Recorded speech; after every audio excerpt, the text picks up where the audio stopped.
ভগিনী নিবেদিতাকে মাছের কাঁটা বেছে দেওয়ার জন্য গঙ্গা নাইতে হয়েছিল। 16 নম্বর বোসপাড়া লেনে যখন নিবেদিতা থাকতে শুরু করলেন, কেউ একজন মা কাঁদছেন, কোথায় গেল গো আমার মেয়ে, কোথায় গেল?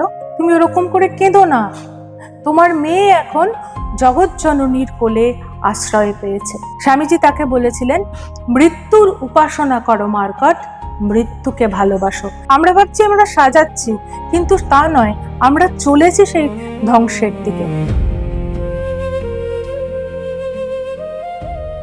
ভগিনী নিবেদিতা যখন ভারতবর্ষে এসেছিলেন, তখন কিন্তু ভারতবর্ষের সামাজিক অবস্থানটি একটা খ্রিস্টান লেডিকে অ্যাকসেপ্ট করবার মতো ছিল না।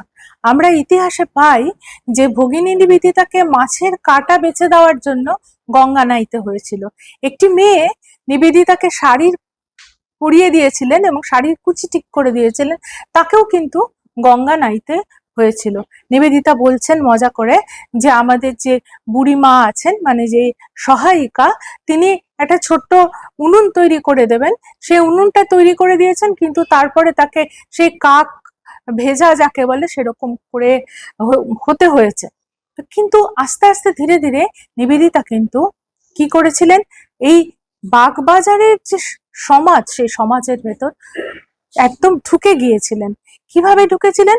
প্রথম ঘটনা হলো 16 নম্বর বোসপাড়া লেনে যখন নিবেদিতা থাকতে শুরু করলেন, তার সামনেটি ছিল একটা ছোট বস্তির মতো একটা অঞ্চল। সুন্দর একটা বর্ণনা নিবেদিতা লিখছেন তার বইয়ের মধ্যে।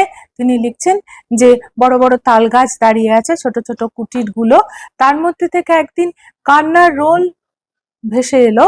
কেউ একজন মা কাঁদছেন যে আমার কোথায় গেল গো আমার মেয়ে, কোথায় গেল?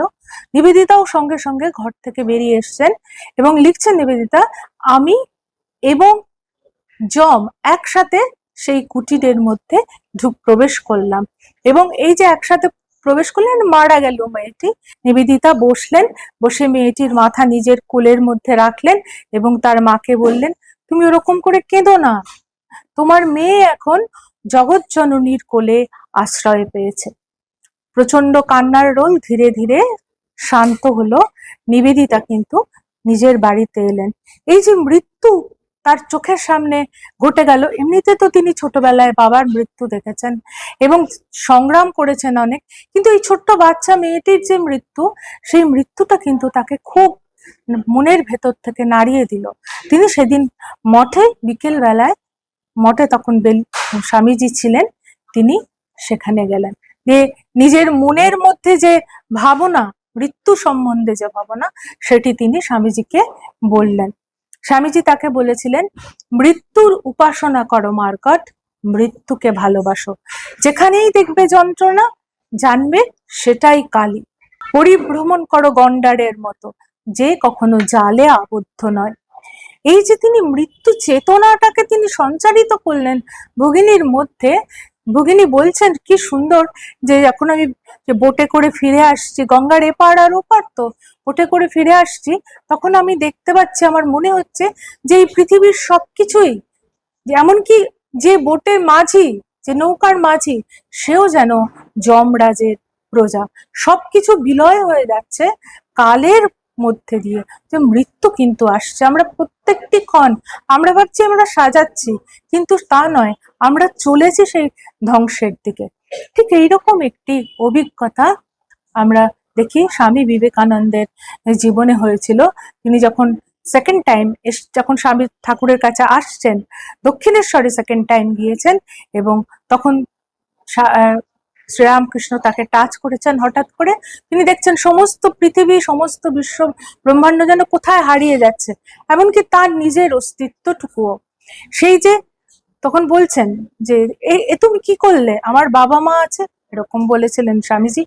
তখন হলকল করে হেসে উঠেছিলেন শ্রীরামকৃষ্ণ, এবং তার যে অভিজ্ঞতা, সেই অভিজ্ঞতাটিও যেন নিবেদিতার মধ্যে তিনি সঞ্চারিত করলেন।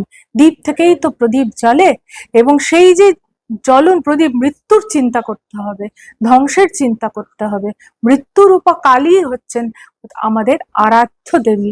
তিনি কি করেন, তিনি আমাদের, স্বামীজি বলছেন যে আমাদের হৃদয়কে যখন আমরা শ্মশান করব, আমাদের যত ক্ষুদ্রতা, যত মোহ, যত তুচ্ছতা, সবকিছুকে যখন আমরা পুড়িয়ে ফেলে দেবো, যখন শ্মশান হবে, সেইখানেই নাচুক তাহাতে শ্যামা।